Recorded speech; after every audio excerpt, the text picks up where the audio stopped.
Perkenalkan, nama saya Nining Mustika Ningrum. Saya adalah Ketua Program Studi D3 Kebidanan.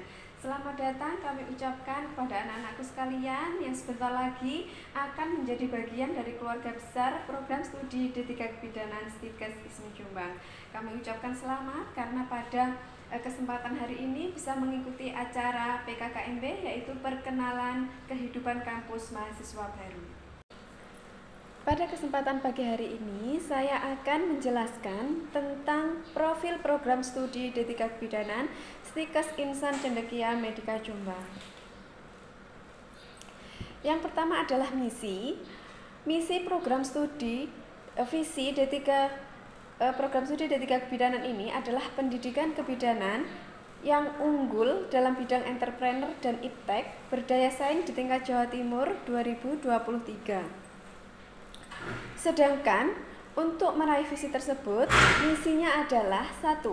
Menyelenggarakan pendidikan kebidanan dengan menerapkan kurikulum institusi yang berbasis entrepreneur dan iptek yang bertanggung jawab, peduli, dan akuntabel. Menyelenggarakan penelitian kebidanan inovatif berbasis entrepreneur dan iptek. Menyelenggarakan kegiatan pengabdian kepada masyarakat yang berbasis entrepreneur dan iptek. Mengembangkan kerjasama bidang entrepreneur dan iptek dengan berbagai pihak. Ya, jadi di sini kenapa semuanya misi kita berhubungan dengan entrepreneur atau kewirausahaan dan iptek, karena kita mempunyai penciri di program studi kebidanan Stikes Insan Cendekia Medika ini adalah tentang entrepreneur dan iptek, ilmu pengetahuan dan teknologi. Di era digital 4.0 ini untuk ilmu pengetahuan dan teknologi memang sangat diperlukan. Kenapa? Karena kita harus bersaing. Semua sudah serba online, semua sudah serba daring. Jadi, kita harus menyesuaikan dengan situasi dan keadaan sekarang ini. Menghadapi era society yaitu 5.0, iptek sangat menunjang sekali. Kemudian tujuan dari program studi D3 Kebidanan adalah yang pertama, menghasilkan lulusan yang mampu berinovasi dalam memberikan pelayanan kebidanan berbasis entrepreneur kebidanan dan memanfaatkan iptek. Yang kedua, menghasilkan penelitian kebidanan inovatif berbasis entrepreneur dan iptek. Yang ketiga adalah menghasilkan kegiatan pengabdian kepada masyarakat berbasis entrepreneur dan iptek, kemudian menghasilkan kerjasama di bidang entrepreneur dan iptek dengan berbagai pihak. Kemudian selanjutnya, di sini saya akan menyampaikan tentang kurikulum di Prodi D3 Kebidanan, yaitu Prodi D3 Kebidanan itu terdiri dari 6 semester yang akan ditempuh selama 3 tahun.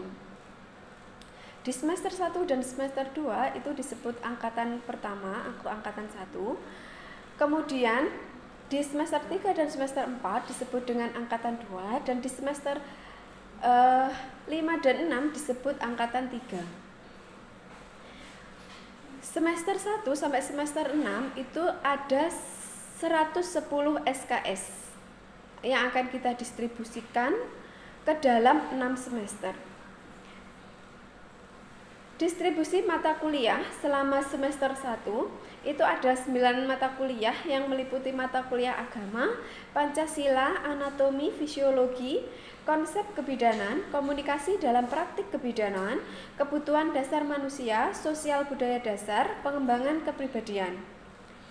Jadi pada semester 1 mata kuliahnya yaitu masih mata kuliah umum yang menunjang ke kebidanan.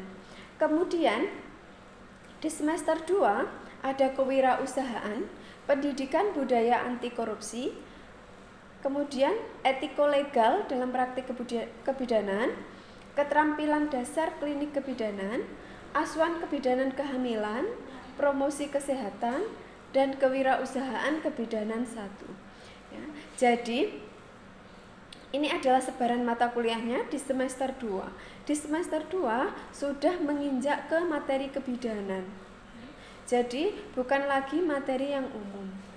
Kemudian di semester 3 itu ada asuhan kebidanan persalinan dan bayi baru lahir, asuhan kebidanan nifas dan menyusui, asuhan kebidanan neonatus bayi, pelayanan KB dan kesehatan reproduksi, dokumentasi kebidanan, obstetri dan kewirausahaan kebidanan 2. Jadi di sini untuk kebidanan itu berkaitan dengan ibu dan anak. Jadi mulai dari Ibu, persiapan calon ibu dimulai dari masa dia remaja. Setelah itu, ketika dia sudah melewati masa dewasa, yaitu masa yang untuk kesehatan reproduksinya sudah matang, itu ketika ibu usianya sudah 20 tahun. 20 tahun dinyatakan bahwa ibu siap untuk bereproduksi, semua alat reproduksinya siap, sehingga umur 20 tahun ini ibu sudah diperkenankan untuk hamil. Jadi hamil nanti adalah yang akan kita pelajari. Kemudian setelah hamil 9 bulan ibu akan bersalin. Nah, bagaimana cara menolong persalinan? Bagaimana cara menolong persalinan tanpa rasa sakit? Nah, itu nanti dipelajari di asuhan kebidanan persalinan. Kemudian selanjutnya setelah bersalin akan ada namanya bayi yang lahir, ada namanya asuhan kebidanan bayi baru lahir, ya, itu mata kuliahnya tersendiri. Kemudian setelah itu, setelah bayi berumur 1 hari sampai 28 hari, itu namanya adalah neonatus. Neonatus di sini ada asuhan kebidanan pada neonatus. Kemudian ada asuhan kebidanan pada bayi, kalau bayi itu umur 1 sampai 12 bulan, itu disebut bayi. Kemudian ada asuhan kebidanan pada balita. Kalau balita berarti asuhan kebidanan pada anak usia 1 sampai 5 tahun, yaitu di bawah 5 tahun. Berarti itu namanya balita. Itu akan kita pelajari. Kemudian setelah itu, setelah ibu sudah melahirkan tadi, sudah hamil, sudah melahirkan, kemudian ada yang namanya asuhan kebidanan masa nifas, ya. Masa nifas itu dimulai dari setelah 2 jam postpartum, 2 jam setelah persalinan sampai 40 hari setelah persalinan, itu namanya asuhan kebidanan masa nifas, ya. Jadi nanti akan belajar di situ. Kemudian setelah itu nanti ada asuhan kebidanan pada pelayanan KB, keluarga berencana. Setelah ibu melahirkan, itu nanti ibu akan melakukan KB setelah ibu selesai menyusui eksklusif, ya. Jadi di sini nanti kapan dianjurkan ibu ber-KB, yaitu setelah ibu 6 bulan melahirkan. Setelah melahirkan sampai 6 bulan, ibu nanti akan menyusui anaknya secara eksklusif. Ketika ibu menyusui anaknya secara eksklusif, itu secara langsung akan digunakan sebagai alat ber-KB. Jadi ibu tidak perlu KB, ya. Jadi nanti setelah usianya 6 bulan, setelah melahirkan 6 bulan, ibu bisa ber-KB.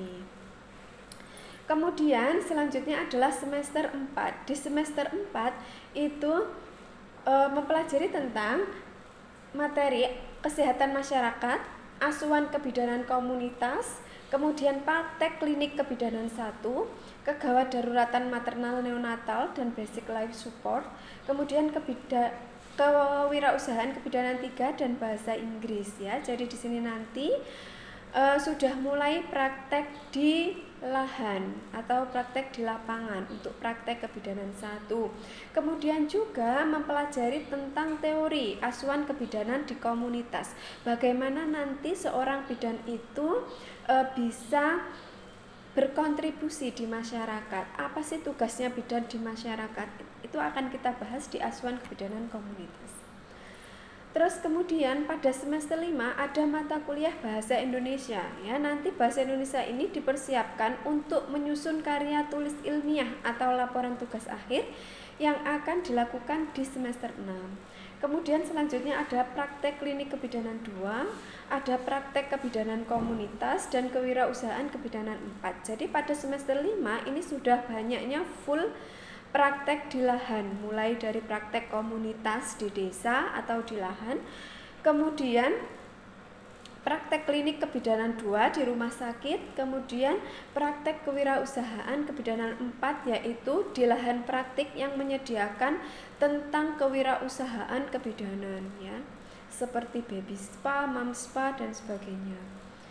Terus kemudian pada semester 6 yaitu ada mata kuliah praktek klinik kebidanan 3, kemudian laporan tugas akhir. Jadi memang di semester 6 ini sudah full praktek di lahan dan mengerjakan tugas akhir berupa laporan tugas akhir. Nah, laporan tugas akhir itu adalah sebuah syarat seorang mahasiswa nanti bisa lulus dari perguruan tinggi. Kalau D3 kebidanan itu namanya LTA, laporan tugas akhir.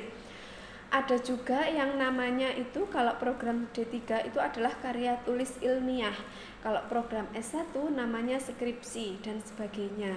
Itu akan dikerjakan nanti di semester 6.